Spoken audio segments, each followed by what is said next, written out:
I played it last night and I'll play it again. It's the final countdown.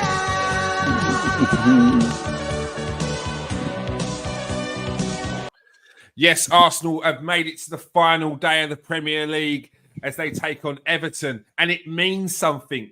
I'll have split screens up.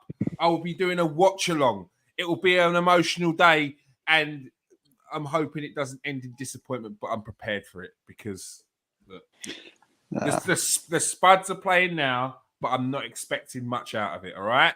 It's going to be on in the background.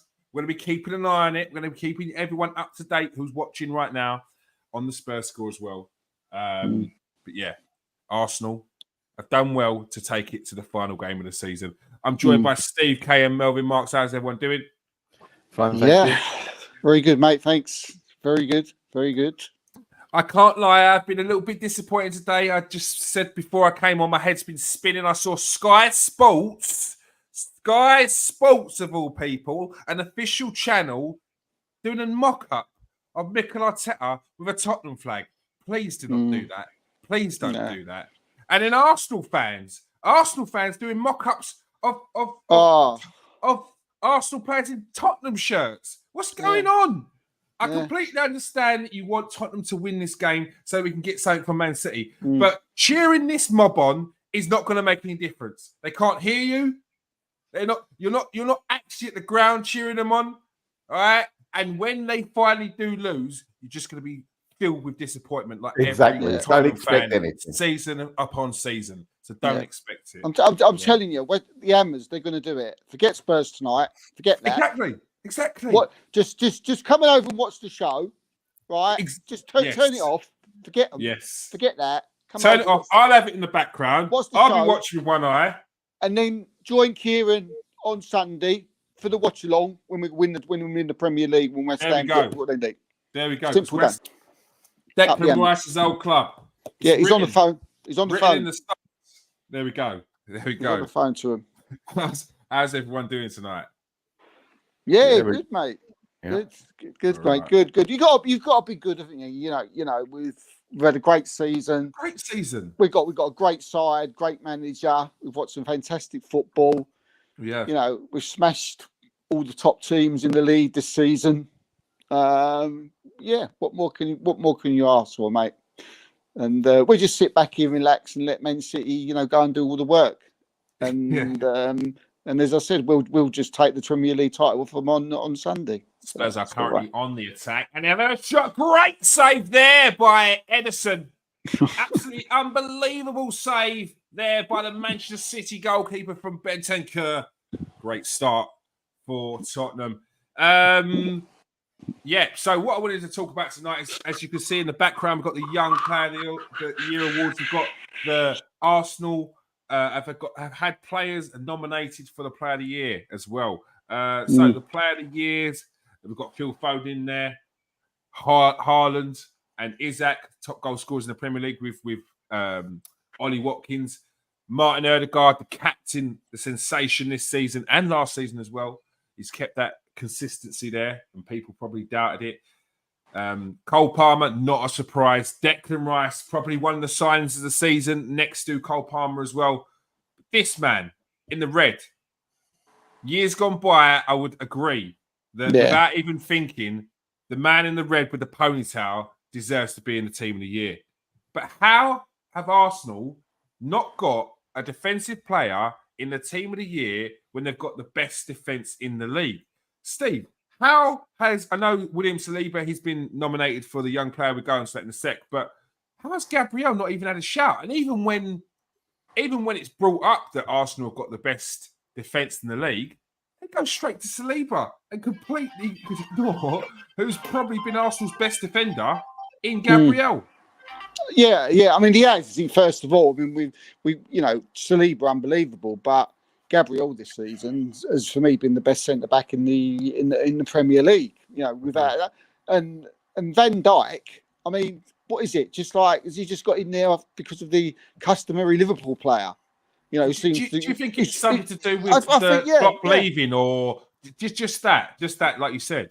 Yeah, no, I reckon it's for like getting Liverpool fans to vote. Do you know what I mean? And and things like that, and having it put on other sites, and pushing it around, and but no, I mean, look, it's back to the original question. Gabriel's he's not even, to be fair. I mean, I'd have Mickey van der Ven in front of bloody Van Dijk this year. Do you know what I mean? I mean, the last sort of 10 games, Van Dijk's been involved in a side that's absolutely bottled it. I mean, can you imagine last season if Gabriel, we're going to that. Don't worry. Gabriel was put into the team, and they'd be saying, "Oh, what are you putting in the player in that bottled it?" Recently, Van Dijk for me has not been good. He was good at the start of the season, but the last 10 games he's been very, very poor. So how could he be? Saliba and Gabriel be consistently all season. Do you know what I mean? They've not had one period during the season where it's been off. And Gabriel should be in there for me. I mean, look, not. People will say Saliba, and we all know how good Saliba's good, but consistently over the season, Gabriel for me has been our best defender. By not by a country mile, but he has been our best defender. So look, I mean, I think it's just they're throwing their customary Liverpool player in, and I mean, I can't think why. A good start of the season, but unfair. Unfair to Gabriel, especially if we go on to win the league as well. How can you have two players from the team that possibly can win the Premier League not in there who's got the best defence? It's no logic at all, around the decision. So. Ridiculous. Maybe Carragher flung him in or something, or paid the guy a few quid, to put him in. But no, not for me, mate. And unfair to Gabriel, to be honest with you. Yeah. Melvin, do you think it's a bit unfair for Gabriel not to get a nomination for a Player of the Year, considering he's had such a good season? Yeah, it is, but I disagree with you two. I think Saliba's been unbelievable. I cannot hardly remember him putting a foot wrong. Not only for his defensive attributes, the way he makes us play, the confidence. He's like another midfield player for us. He's calming at the back. He's absolutely terrific. I mean, watching him on the weekend, that tackle he did, that deserved him to get the award just on that tackle alone against Man United, that left-footed tackle. I mean, Gabriel's good, but we mustn't forget, and he's fantastic, Gabriel, but he has got a tendency, and he's done it this season quite a few times, to make a little Rique. He has that in his locker. You're thinking, oh my God. And thank God he's got away with it many times. But Saliba, for me, I just love watching the guy. I just think he's so good. So I think there's not a lot between Saliba and Rice, who is more important for the team. That's how high I rate him. I think we can play without Gabriel. We won't be as good, I agree, but the difference will not be the same if we didn't play with Saliba. I think with Gabriel, I think you're talking about, I mean, I just want to stick up from a little bit. I think last season you could say that he had a ricket in him, but this season I haven't seen no rickets. Yeah. I think he's been solid. I think he's been solid as a rock. And to be honest with you, I'm reading times when Saliba's been caught quite a few times this season. This season, he has. I can think of more mistakes from. I mean, I can't go back every game and pick out between them. It's unfair to start sort of saying, "Well, you did this in that game," because people are saying, it's not about that. It's not about that. They've both been brilliant, but I would put money on it. Saliba's made more dodgy errors than Gabriel has this season. I'd put money on it. See, I think what Melvin has said with regards to Gabriel, with he's got a mistake in him. I think that's a narrative that he's had since he's joined, and yes, in his first season, especially where he's learning his training, even his second season, last season, I think there was a couple here and there, but this season, I think. Only very recently, in the last few games, I think there was a game we played the other day where he didn't have the best of games. And And then I think Saliba on the weekend was brilliant on the weekend. But No, it was. It's I fantastic. think overall, I've seen man the match performances from Gabriel, and he doesn't get the acknowledgement for it. Doesn't get the credit for it. But Yeah, I think just to split that, yeah, you're right. I mean, you're not right. I don't agree with you, but you're right to point that out. But you're definitely right, the pair of you, when you say, how does Van Dijk get in it? Was it that photograph left over from last season then? Yeah. I don't see it. I'm sorry. I just don't see it. I don't understand how. Look, if we're talking about a Liverpool team who, at the start of the season, no one predicted to be in a title race, and at week 30, everyone predicted to win the league, and then from week 30, where have they gone? So I don't see how anyone who's a part of that defence can be in this nomination for the team of the year. I agree with Steve. I think it's more so they've done that to make sure there's people in this team that are going to do that vote. Liverpool have a big push on social media, and if they haven't got a Liverpool player in there, I think that it's going to kick off, and I think they would feel that as well. So I think there's a definite part of that in there. I think as well. I think the two, Gabriel and Saliba. I mean, they're two. I think you've got to recognise that they've got different qualities in their game. I mean, when I watch Arsenal play once a week, you've got Saliba, who's the silky, smooth, calm on the ball. Don't really say much. Gets on with his job, and sort of leads by example. Just shows what he's about. But Gabriel, he's that captain, isn't he? He's screaming, he's shouting, he's going. He's the one who's and nice season he didn't have that. So big up to them both. It's hard. It's very hard to choose. It's very hard to choose between. I'm not trying to between the two. I'm not trying to get points here, but the last home game against Bournemouth, he made 2 in the first half that could have led to goals, and he got out of it. Number one, because the keeper was quick off his line. If you remember, the back pass was poor, and the second one was Saliba got him out of trouble. Yeah, but that's the game I'm talking about. That's the game I'm saying. Recently, he had a game where he didn't play that great. And I think I blame him to a degree, Kieran, for the Bayern Munich first goal. He was messy. He was got caught. I'll tell you what, though. He wasn't the only one, but he got caught on the ball. He was the wrong side of the ball, facing the wrong way. He lost it, and all of a sudden, it was all panic stations. Okay, but how did Saliba play in the Champions League when it got to from Porto onwards? Yeah, I don't think he was. I don't think he was the Saliba that we see in the Premier League. I think I think when people say Saliba's world class, I think when you put him in the Champions League, it shows that he's not world class. Do you remember? I don't think he's world class yet, but he can be. You got to remember. Do you remember when Didier Deschamps said about France and how there was how he didn't get in, right? We had the conversation on the show, and we all went absolutely crazy on here, didn't we? But there was a point after that in the Champions League. Well, I actually sat down, and there was a few games after that with Sleep where I was like, I hate to say it, but he might have a point. I think, I get it. It's just experience, though. It's experience, and it's the games where he played in the Champions League, and he's played against Bayern Munich. Going forward, he's gonna have learnt from that, and hopefully next season when he plays against some of those tougher teams, he'll definitely be better prepared for it.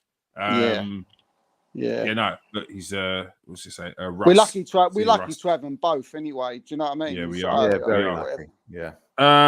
And the other nomination was where's it gone? Young Player of the Year was there it is. Young Player of the Year. We've got William Saliba in that one, so he didn't miss out, and I think that's what they did there.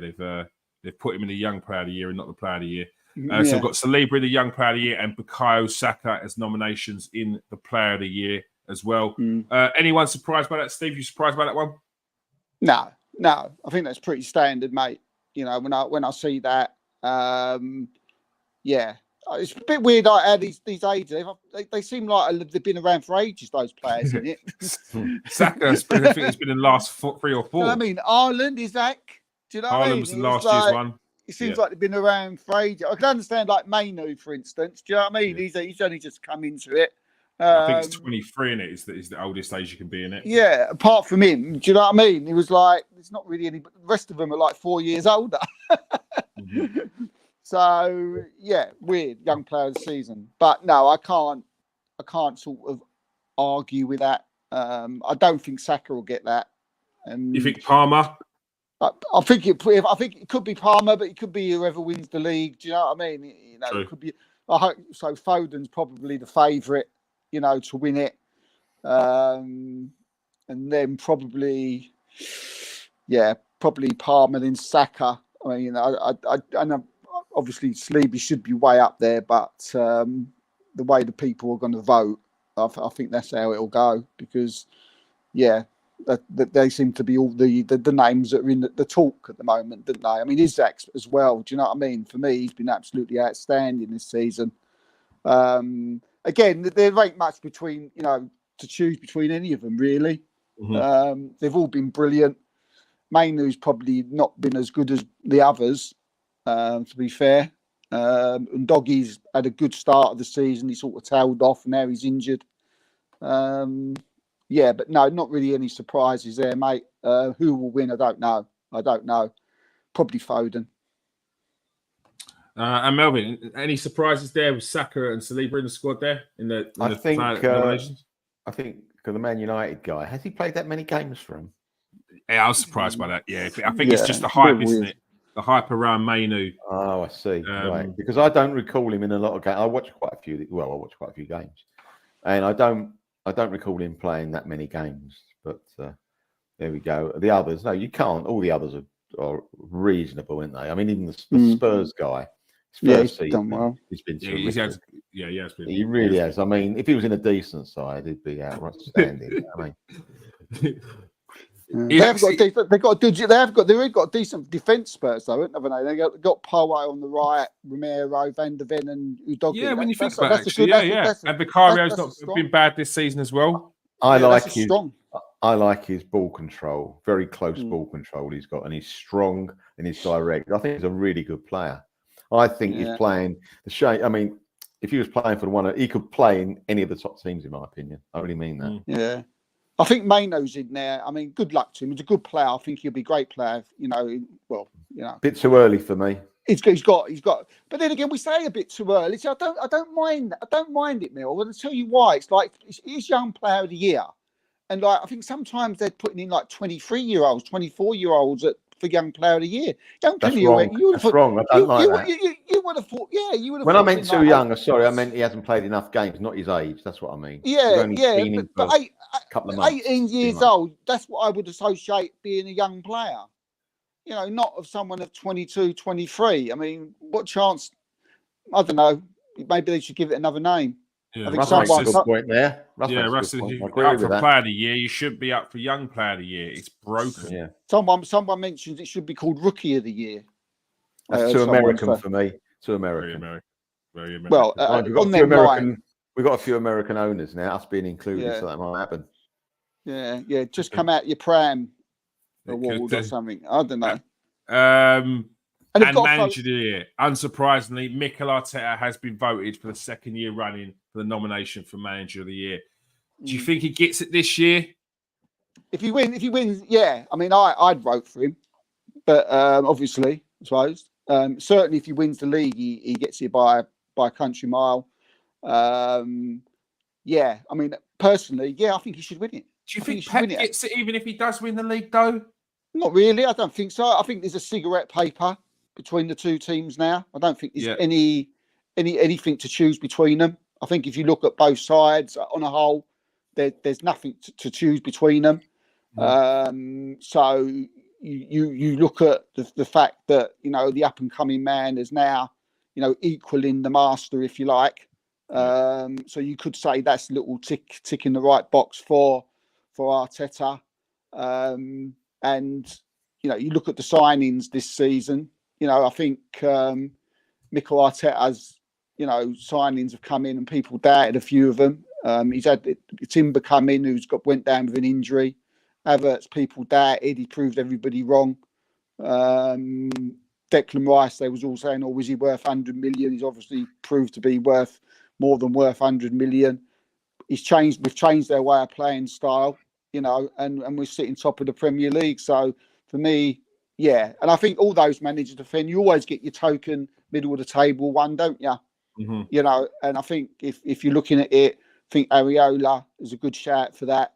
I think he's done really well at Bournemouth. Gary O'Neill did well at the start of the season, but they've sort of tailed off a bit.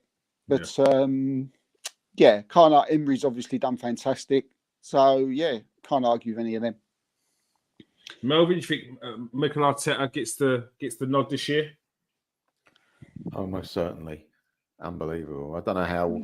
I mean, I've been happy to be still in the league hunt with 20 games to go. You know what I mean? Mm-hmm. Normally, Christmas time, we were looking at the FA Cup and going, that's our best chance.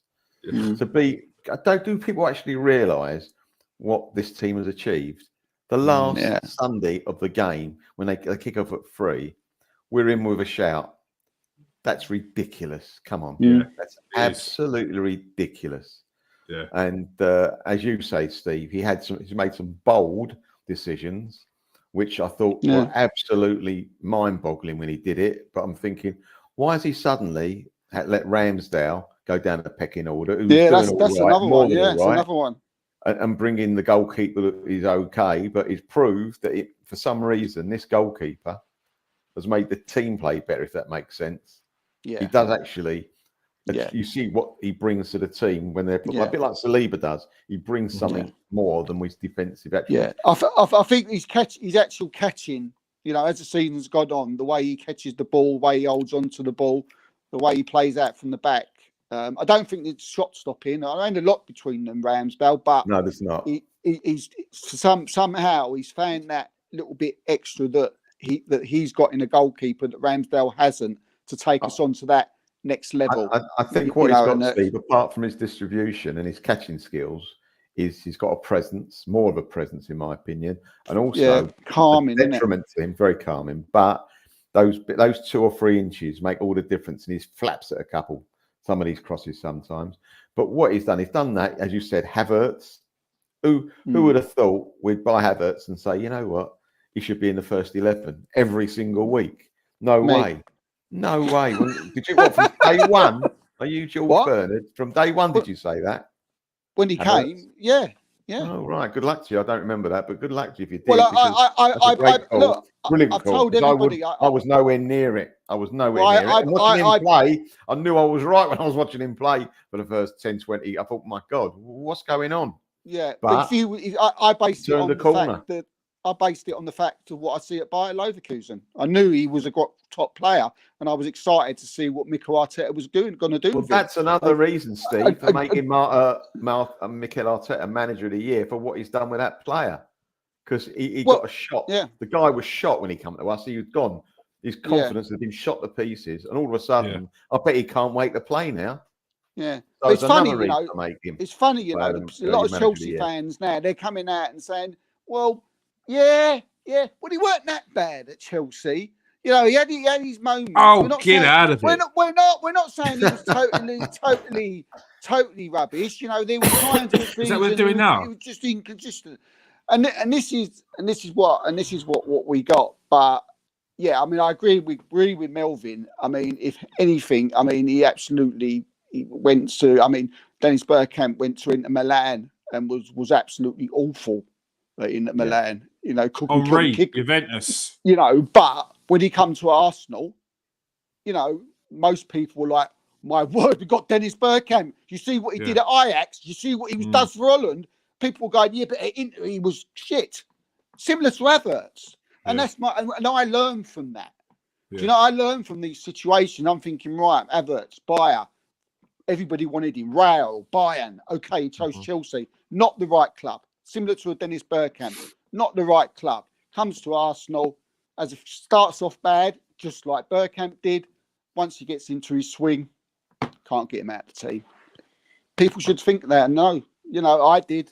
And and again, like Melvin said, I think the fact that he's actually, his mentality was shot, I think that's a big thing. You still have to try and get into his psyche to tell him that he's a good player, because which you could see it needed at the start, because at the start he played too safe. A lot of the ball sideways. He kept it simple. That's to do with confidence, Kieran. That's to do with confidence. Yeah, I think people were being too harsh on him. But he was in the wrong position, wasn't he? He was in the wrong position. He had to play himself in. And it took a while. But yeah, no, he's been excellent for us. He's been an absolute game changer in some games as well. Oh yeah. He's got us out of trouble. He's definitely got us out of trouble. Yeah. And the question would be like, what do you do in the summer now? I think he's given a question. He's we'll asking ask that question in a sec. What do we do in the summer for the? But it's a shame Man United didn't have any players in the Player of the Year, though, isn't it? I would have thought. Well, they got one. They got a youngster. Quickly back onto the main Player of the Year award. Who do you think wins it out of there? Ødegaard, Rice, big strong shouts out of that lot. Well, for me, I think similar to what Russ said regarding like normally, hopefully one wins ones and one win the other. If it was my choice, it would be. I tell you what, Ødegaard.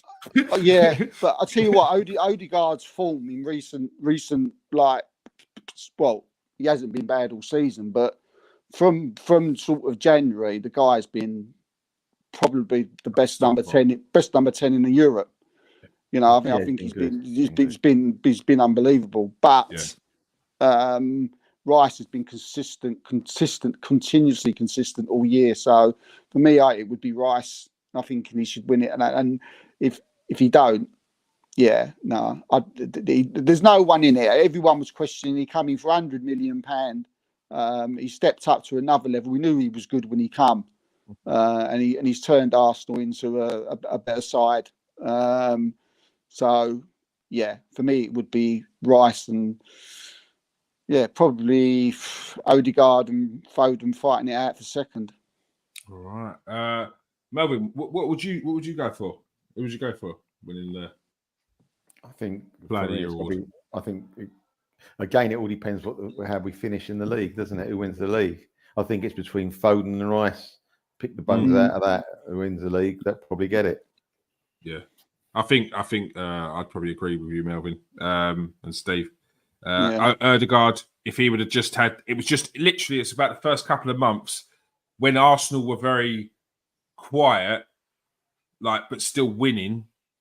Those dogged results, a lot of those results, Rice was stand out in because they were his bread and butter, getting stuck in, winning the balls, keeping it simple. Ødegaard was quite quiet, and the likes of Saka were quite quiet in those early stages of the season. But as the season pushed on, they've got better and better. And Ødegaard, I agree, best number 10 in Europe this season. For this, at least from January onwards. I think it just be unlucky just to miss out there. Yeah, £35 million. We talk about Angelotti. James Maddison. Well, no, we talk. Angelotti. That's right. Yeah. Angelotti for me is, sort of, if you're talking about managers, who's the best managers ever. Do you know what I mean? You're talking for me, he's better than Ferguson. Angelotti. I'd have him over. I'd put him second, and probably Pep first and Ferguson third. But he didn't want Ødegaard. Didn't rate him. No, he didn't. So didn't fancy. It's just one of those things, like you said, Steve. He didn't fit into the team. Some people make it at some teams, others don't. It just sometimes it clicks, or sometimes it doesn't click. Yeah, I think he didn't like him from that. I think he didn't like him from way off. I don't think he even really give him a chance, didn't he? I think he said he was the Norwegian signing to boost advertising. That was his words. Didn't he? He did. Yeah. Did he really? Yes, he did. Wow. Yeah, he did. Yeah. Yeah, the young. I think he was 16 at the time. Went to Real Madrid, and he was like, I don't know what they just. Those were harsh words, because it's when he got back. They were harsh words because I think Ødegaard wanted to go back and give it a chance. And I do remember that actually. It was basically a signing to sort of boost up Scandinavian So supporters. that's right. Very Yeah, harsh. Yeah. yeah, and Remember he's that. proved him wrong, isn't he? He certainly has, but Yeah, but he hasn't all done the better too for bad us. though, has he? The Real Madrid manager. Two league trophies. Yeah, he's done all right. He's done all right. He's unbelievable, man. It makes me laugh. You got Man United fans saying, I think we should get Ancelotti. Yeah. He wants to go there, doesn't he? He wants to go there. Yeah, Ancelotti. Their hope is that I think their hope is that he was at Everton at one point. So yeah, well, if you can do Everton, you can do Man United. Staying in that part of the country, I was listening to Talk Sport last night, and again my head was spinning, and I went straight to Steve and said, "Steve, you got any receipts of Liverpool fans, Jamie Carragher especially, talking about Liverpool winning the league and it being out of Liverpool and Manchester City? Because the turnaround has been absolutely phenomenal. I cannot believe what I'm hearing from Liverpool fans. All I've been hearing the last few days is Liverpool fans are just happy they were in the conversation up until like a month ago. They were happy that they were in and about it, because to get top four and a trophy, they would never have thought that at the start of the season. Yet last season, when Arsenal weren't even a twinkle in anyone's eye when it came to winning the Premier League, people were predicting Arsenal in 6th and 8th. When they were in a title race and they fell off, they were called bottlers. But how comes Liverpool have not been called bottlers? How comes they should just be happy that they're in that position? Steve, please explain to me what the difference is from Arsenal season last season to Liverpool season this season. And I know people say Arsenal spent the majority of the season top of the league. For me, that makes no difference. Yeah, no. It's an hard one, mate, isn't it? It's an hard one to sort of work out, apart from that, just our club seems to be hated more than any other. What? I just saw something. What? But I think that I think there ain't no difference, mate. There ain't no difference. It seems that because there seems just to be loads of Liverpool players on social media or on Sky Sports. Do you know what I mean? It's they sort of, and on Talk Sport they something happened or what? Sorry, no. Sorry. I think I'm on a delay. You left one on. I saw a tackle. I want to see if the guy's still breathing. But no, I think it's the Klopp thing. Do you know what I mean? We all love Klopp. We all hate Arteta. Liverpool, all the golden boys, the eras and all that, and yeah, and it's hard to choose. It's hard to say, mate. There is no difference. We was never expected to win the league last season. We was top all the way, and we our young team failed at the death, and people decided to call us bottlers. And what makes me laugh is that emphasize on the word very young team there, and we was very inexperienced to find ourselves in that position. We've been told all this season by the Carragers and and people we've had on podcasts that this is the experienced Liverpool team. The people with we've got 4 world-class players. What are you talking about? We're gonna do this, we're gonna do that. Well, where were they? Where were your world-class players?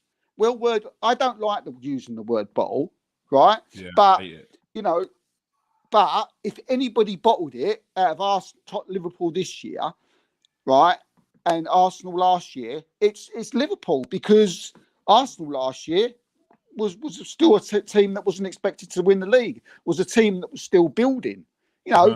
Liverpool, Mr. Carragher and Mr. Murphy and other Liverpool fans, you had your world-class players. Yeah. You had £100 million players come into your side. You had Klopp, who was going to go on and in his last season win the quadruple. You didn't just bottle the league. You bottled everything, the whole lot. The Europa League. The Europa Knocked out League. by Atalanta. Bottled it. You went to Man United. Do you know what I mean? The banter club of the season. And you got smashed in an FA Cup by a team that gets bantered every week. Bottled it. If that's what we want to use, and that's a word that you want to associate Arsenal with, well, your Liverpool are that and some, mate. I tell you, and some. Not just it's not even a. No, we're talking about just as like a thin piece of paper between the two, and which one bottled it. No, Liverpool, mate, you big time bottled it. If that's the case, Melvin, Alisson, Van Dijk, Salah, Mohamed Salah. Yeah, they've got some players in their team. Yeah, Jota, all of them. Yeah, this season in the title race, and all of a sudden the loss against Arsenal, they completely capitulated. But the narrative's completely different from last season. Can you see why? Yeah, because it's the badge on the front of the bloody on the front of the shirt. We are not liked by the media for some reason. I don't really understand it, to be honest with you. It's not like for like. Even with the celebration police, it's ridiculous. Our season, had we lost at home to Liverpool this season, you might have said that I know one game doesn't change it, but our title winning hopes would have gone up in smoke had we lost that game. We'd had a bad run, and this was a chance to turn the corner. And all of a sudden, we put in a great performance like that and beat them 3-1. Well, if we can't celebrate that, then I don't know what you can celebrate. Because I remember watching Tottenham play Sheffield United at home, beating them 2-1 and doing a lap of honour. Right? So it's not horses for courses. No. It's different rules for different people. I'm afraid. So I don't know. You just got to roll with it. They don't like us. Do we care? Not really, because they're not good judges. If you're biased, you're not necessarily a very good judge unless you admit your bias. Yeah. I only think they're going one way and all next season. I don't think you won't be challenging next season. You had your chance. Yeah. Yeah. With a new manager, I don't see it. I agree, because Klopp gave his team 10 points a year. Klopp on that touchline, he did something with that team. He was perfect for Liverpool. Liverpool was perfect for him, and he got players going. He got players playing for him. It was terrific, and him not being on that touchline will be a big difference in their team. I'm not saying they're going to fall apart, but they won't be as good, Kieran. Well, what team that has had such an influential manager has been able to transition to the next manager smoothly? I don't know. No, there isn't one. Man United, Arsenal. No. I don't know. No. I'm waiting to see. Everyone's waiting to see what happens with Man City, dying to see what happens when Pep goes. But it doesn't happen. There's going to be so many big changes. The atmosphere, the culture, it's going to be a hard ask to see what this stock's going to do when he comes in. So it'll be very interesting. Good to see you, Galvo. Galvo says, "I love that we're not like lads. Shows we are doing something right. Remember the video of George Graham speaking to players at training after the brawl at Old Trafford." Hey, look, the only time it's worked. Sorry, guys, cut you off. Sorry. The only time it's worked when a manager has gone, a big influential manager has gone, and they went from strength to strength, was Liverpool with Bill Shankly. But you're talking about actually a Liverpool fan 50 said years that. ago. Oh, did they? A Liverpool fan said that. Yeah, he said the only one has been Shankly. But that's a massive ask. That's a massive ask. Yeah, cool. 60 years ago, that was fun enough. 50, 60 years ago, yeah. But Shankly was enormous there. He was Liverpool. If you cut him in half, you'd see the words Liverpool. He was amazing. And they got rid of him, and they're thinking, oh, what's going to happen? And they went on to not only win the league, they won what they never done before, the European Cup as it was. They were just phenomenal. They just kept the same. They had the same backroom team. That's what made it good for Liverpool. They just kept the same backroom team, the same rules, the same way of doing things. And it was just another man at the top, and they respected the new man at the top. So it just carried on. Brilliant. Yeah. Even Man United's first thing, Matt Busby, He was a fantastic. Well, he was. They couldn't replace him. They went down after he went. Not the same season, but a few seasons later, they got relegated. Just shows you it's very difficult to replace a manager and get the best out of them. And you've got to remember, unlike Liverpool, unlike the Liverpool of old, this Liverpool will probably have a different backroom team. So it's not as if you've got the same like Liverpool had in the 60s or 70s as it was. Unless you're Real Madrid, Barcelona, or Bayern Munich, then you just walk in and win a Champions League or the title most seasons. But it's different leagues. No, it's completely different. We've seen what the Dutch managers have done recently. So long may that continue. We saw a signing this week or last week or the end of last week. Jorginho signed an extension of his contract. Important signing for us, Steve. Yeah. I'm glad he's staying. I think he's been brilliant. I think what they've done, they've triggered the release clause, haven't they? The option till 2025. And I mean, and we'll see how it goes this season, and then who knows, see how he is, and maybe even give him another year after that. Let's see what happens. But you can't knock Jorginho this season. He's he's been absolutely outstanding.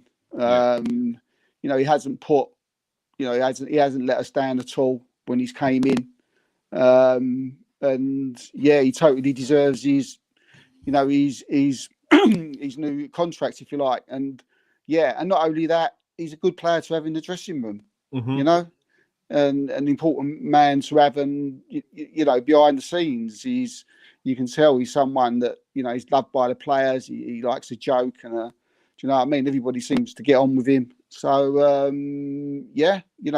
fantastic, and well pleased. I think as I said, this season, he's been really good. Partey's been at. I mean, he's come back, and he offers a little bit something different from Partey as this season. Who, oh my God, he had a nightmare, didn't he? The weekend. Oh my word. Yeah, he did have a good game the weekend, didn't he? Jesus Christ, the worst player on the pitch. And this is the problem with Thomas Partey. This is what we get a lot with him, don't we? Over the last years, few good games, and he comes in and just every time he got the ball. I was nervous, but back to Jorginho. Terrific, mate. Glad. Yeah, Melvin, a good signing to extend. Good decision to extend his contract. I think it's a no-brainer, Kieran. I really do. Yeah. Where are you going to get a player like that for no money? Yeah. I mean, apart from the wages. I mean, for signing on, it's a no. I mean, he's been so good, and he's the type of guy that you think yourself, with 20 minutes to go, we're under the cosh. He's the type of guy you think, you know what? Why don't you bring him on? He'll settle the team down. He'll slow it down. He'll pick the right spaces to be in. I think he's just a very good player. You may not get 40 odd games out of him, but what you will get out of him is games where you need him, and he'll give it. I mean, with going back to Partey, it's such a shame because he's such a terrific player. When he's fit, close brackets. Because on the other against United, he couldn't keep his feet, could he? He forgot to put his studs on. He was awful, mate. He was absolutely awful. He was, to me, Steve, he was panicking a bit, which is he's such a cool player. I had the impression that he was, as I say, oh my God, what am I doing? It was a bit of that. And I think we need an upgrade. As good as he is, and I don't mean in his football ability, I mean someone who will be there against these teams. 35 games a year and do the business, and don't give stupid balls away, and don't allow the opposition stupid situations. This may be controversial. I just want to ask both of you: is this controversial? Has Thomas Partey been a bad signing for Arsenal? Can I answer first? Go. I think what I saw with him when he was in Spain. I'm not about his quality. We know what his quality is. I think it's been disappointing overall. I really think it's been disappointing because when I saw what that guy could do, and we were talking about him coming to us, I couldn't wait for him to sign for us. And when we finally signed him, I thought, oh my God. I never thought the problem of him would be that he's not fit all the time. He looked like a colossus. That's why I'm saying. He looked a colossus, Steve. He was winning every 30, 70 tackle. He was running through players. And I didn't realise he didn't play every game for Atletico. He didn't do. I didn't realise that. But what a player. And I think he's been disappointing. I'm not knocking him because he gives 100%. But when the body gives up or something goes wrong with the body and you can't get it right, then he's been disappointing. His mentality against Manchester United as well. I mean, that tackle where he decided to fall on the floor and nearly give away a penalty. It lost us the title. What is he doing? Yeah, I know. That's what I'm saying. Everyone has an off game. Everyone has an off game, didn't they? Well, he has a few, doesn't he? Though, do you know what I mean? I mean, it's like before this game. Do you know what I mean? He'd come back and he'd had like 2 or 3. We was giving him 8 out of 10s on post-match, weren't we? We were saying, "Oh, this guy." Do you know what I mean? He's but when he's good, he's like 9 out of 10 man in the match. That's what he is.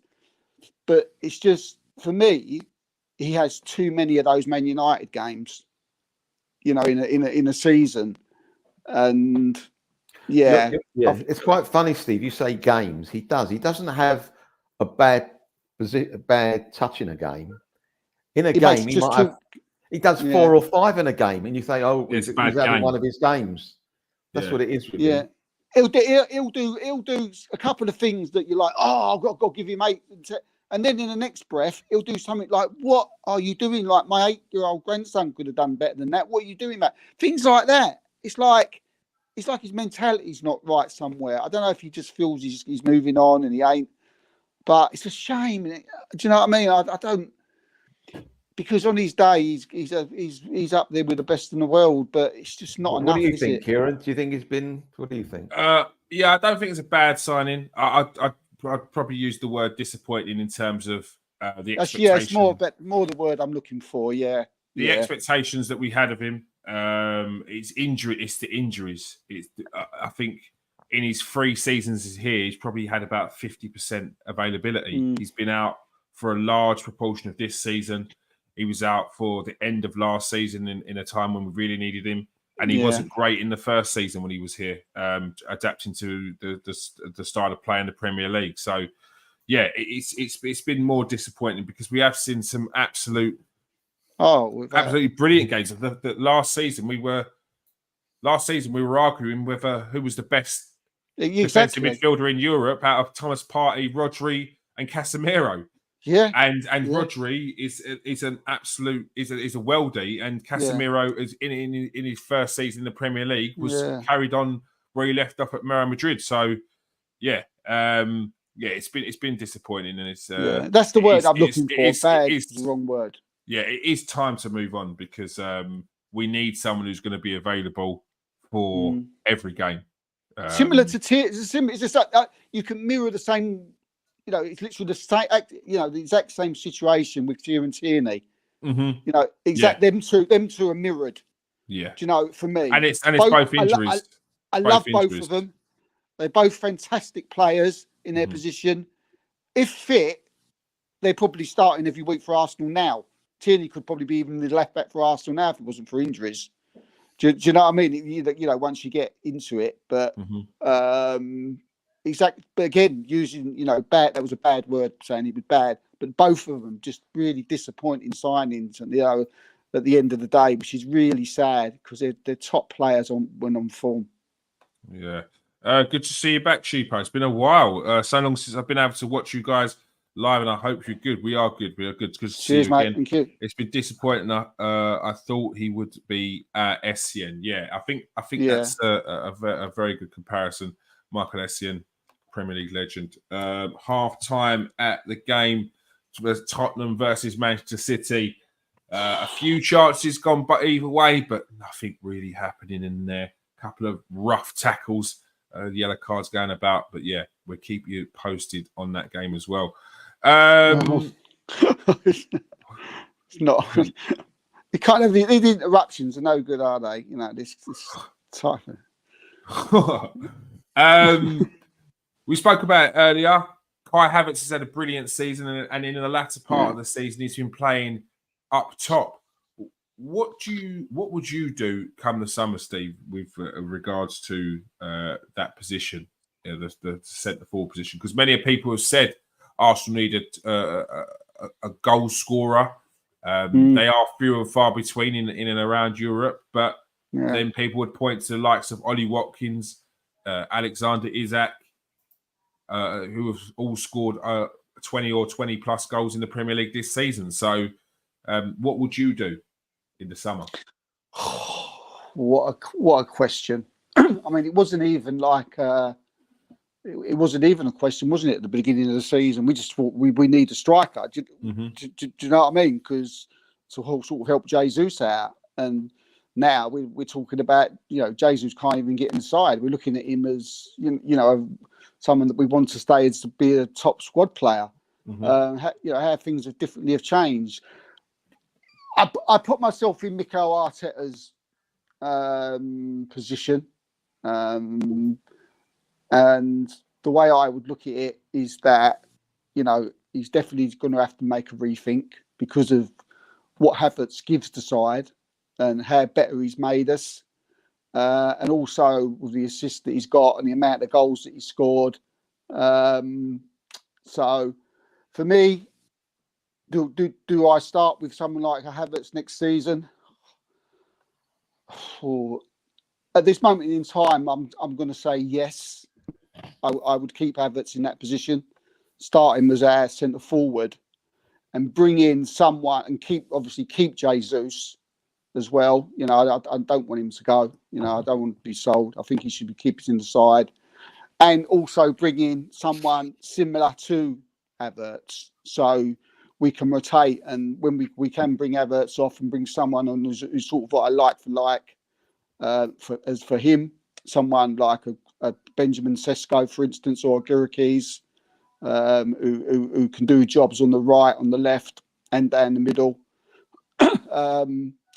And sell obviously people like Eddie Nketiah, and that he'd obviously go. But at this moment in time, I still think we need a striker. I think we possibly not someone that starts every week, someone who's willing to come in and rotate with the rest of the team, similar to what Man City do. They swap, they rotate with Foden sometimes. Ireland sits on the bench sometimes. Alvarez will come on. They all sort of switch and change. Type of striker, I just think we should look for someone around about the 40-50 million mark who gives us something similar to what Havertz does, because I'm satisfied this season on the way we've been playing.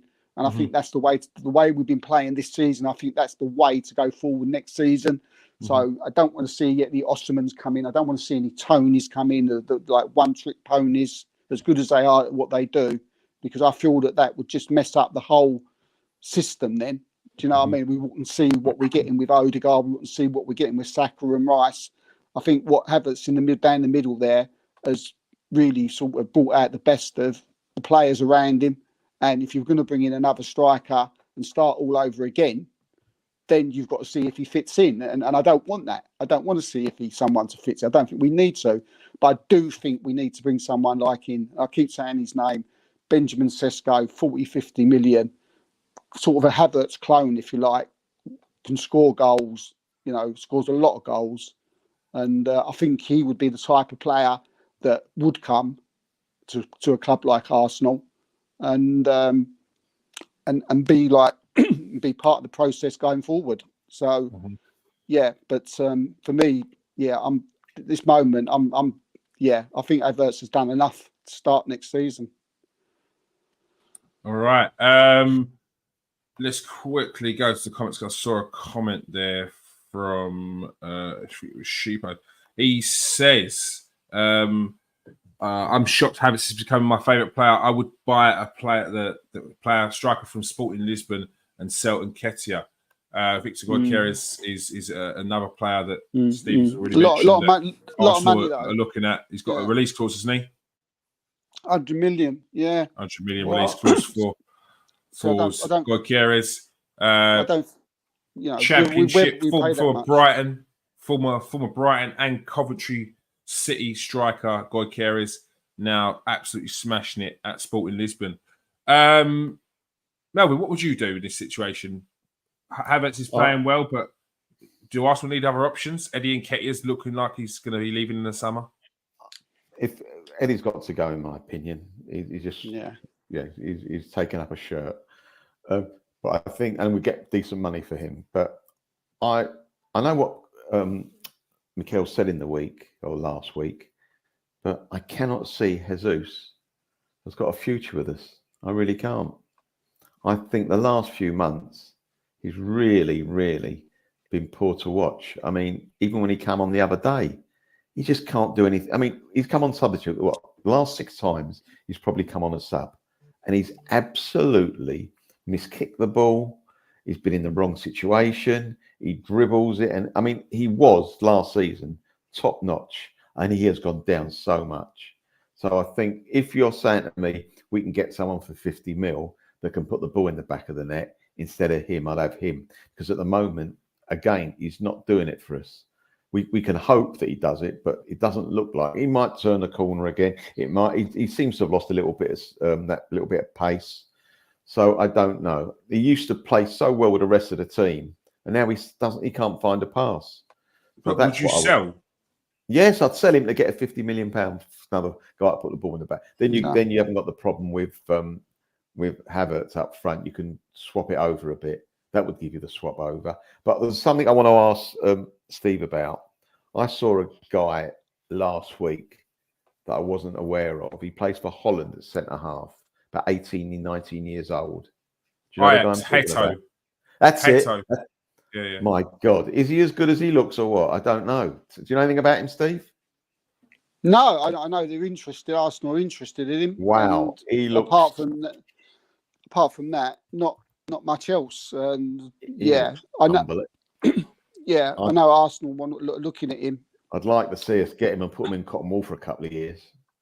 Yeah, he won't. I think there's talk about if they want, and going back at Ajax unless they get a replacement, then I wouldn't mind signing him and letting him play for him for a couple of years. What's wrong with that? So it's a non-thing, really. Do you know what I mean? He'll be someone who want to do that. We don't need him at the moment. I'm talking about the future. He looks like he could be one for the future. He really does. That's him. Yeah. What a player. Yeah. I mean, he's not a starter for Arsenal, but by nowhere near a starter. Not in now. In a couple of years time, he might. We suddenly get a silly bid for Gabriel in 2-3 years' time. You're thinking, hold on, we can do one here. We can actually have a go. Yeah. The thing is, like you said though, he's an excellent player. He's a really good player. Arsenal ain't the only team looking at him. Liverpool are looking at him as well. If someone offers him a chance to be a starter, then do you know what I mean? It's more like because he's not starting at Arsenal. Do you know what I mean? He can go. He can go anywhere. He may be happy at staying at Ajax, but if you're going to get Liverpool come in and they're going to, because Robinson as well, he's someone who's getting on a bit now. Do you know what I mean? They're looking for a left back. So, but is he a left back? He's a centre half, isn't he? Is he a centre half? I know he can play left back. He plays left back. He can play in a 3. I know he can play in a 3, but he plays left back for Ajax. Sure. If he plays left back, we should buy him and stick him straight in the team then. He is centre back and left back. So centre back and left back. Yeah, he plays left back for Ajax. Yeah, he plays left back for Ajax. I know that for a fact. Oh, right. Well, on that basis, I'd buy him and stick him straight in. Yeah, but look, you can't rely on Tommy, mate. You cannot rely on Tommy. Sorry. Someone at 18 years old who's just played in the Eredivisie at 18. Do you know what I mean? You're not putting him in nowhere near the first team. Do you know what I mean? Arteta's not that silly. Do you know what I mean? You just don't do it. You just don't do it. I don't know. No, there's no. For me, plus we've got Timber coming back. Timber's left back. Yeah, Timber's coming back. So Timber. Yeah. I think we're covered in that centre back position. If you look at between Timber, he's a great player. Really, he's a top Kirill, Ben White. They can all play centre back. But just sort of like I don't. Jesus, sorry, Steve. What would you keep Jesus or would you sell? Yeah, 100%. No, 100%. He ain't turning a bad player overnight. Do you know what I mean? Havertz is playing like out of his skin at the minute, and he's keeping Jesus out the side. Do you know what I mean? We want players like Jesus on the bench to sort of, to come on and do their stuff. And if we're going to spend money on a striker, we're not going to be spending money striker on a midfield and a winger, 100 million. For me, if you've got like Jesus there, why are you going to start playing on the wing? We did it with Will playing George. him on the wing, playing on the wing. And I know you said about, he ain't played well lately, but he come on the other week, last week, and done a fantastic assist. Yeah. So yeah, he's had injuries. To be fair to him, I mean, he's at Man City. We all know he was the nuts. Yeah, we know he's had one bad season and a half of injuries. So I think it'd be a bit harsh to say, you've had your day on your bike. I wouldn't sell him. I I think, it's one of them ones where, I'm giving him at least another season, because I think he could be a valuable player, not just up front on the wings. Yeah. I'm not hearing anything on a replacement for Saka or a backup for Saka. So yeah, why not use? I feel like what Melvin said. If you're going to bring in another striker, then you think, well, yeah, Jesus has got a problem. Do you know what I mean? Because if you've got Havertz, another striker, and Jesus fighting for the same position, but I genuinely believe you can use Gabriel Jesus as a wide player. He was a wide player for Man City. He used to come on and play on the left or on the right. So yeah, you're only going to have to go and buy someone to 50 million, and you don't know how they're going to be, do you? At least he knows the players. We know he can do it, but and quickly, just on Sesko, you were saying the likelihood that Leipzig would sell, and how much was you saying? Well, his release clause has gone up now recently, and over in the past week. His release clause was at 50 mil, but now it's gone up to 72 mil, which is a good thing. How can you do that, Steve? How can you suddenly put the thing up? You can do what you like, mate. Sign a new contract. I think he's got to sign a new contract, surely, for that, hasn't he? Yeah. He'll have to agree with his agent. Yeah. Yeah. But that is probably, on the basis that, if that he is leaving. We've probably said, look, Sesko's probably gone, look, I want to go. I've spoken to Arsenal or whoever, and I want to go. And they said, right, okay, can we put your release clause up? And he's probably agreed to it. He may have had a word with Arsenal, and they may be happy to pay it. They may have structured a deal with the club that he's going to, and they may be putting 30 million down, and over 5 years they'll pay 72. These are the way these things work. Do you know what I mean? It's not as straightforward as, it's 72, you pay it straight out. It's all about structures, how long you got to pay it over, how many years you got to pay it over. And sometimes a 72 million deal doesn't look as bad as, it's better than a 50 million deal that's got to be paid out straight away. So there's all sort of, permutations that you can do when it comes to a signing. It sounds complicated, but it's not really. But good player. I like him. He's likened very much to a Havertz. They say sometimes he's as lethal as a Haaland. And I've forgotten how old he is, but it seems like he's been around quite a while now. And he's still young. He's 21, I think he is. 21 years old. And Arsenal have been looking at him for a long while now, similar to Gorkales. So I think Arsenal are doing that, and they're looking at those two, and they're sort of like talking and chatting and watching them, and deciding which one they're finally going to go. He's my man. Yeah. But we'll see. With Arsenal, could be smoke screens. You never know. They come out with some mad one.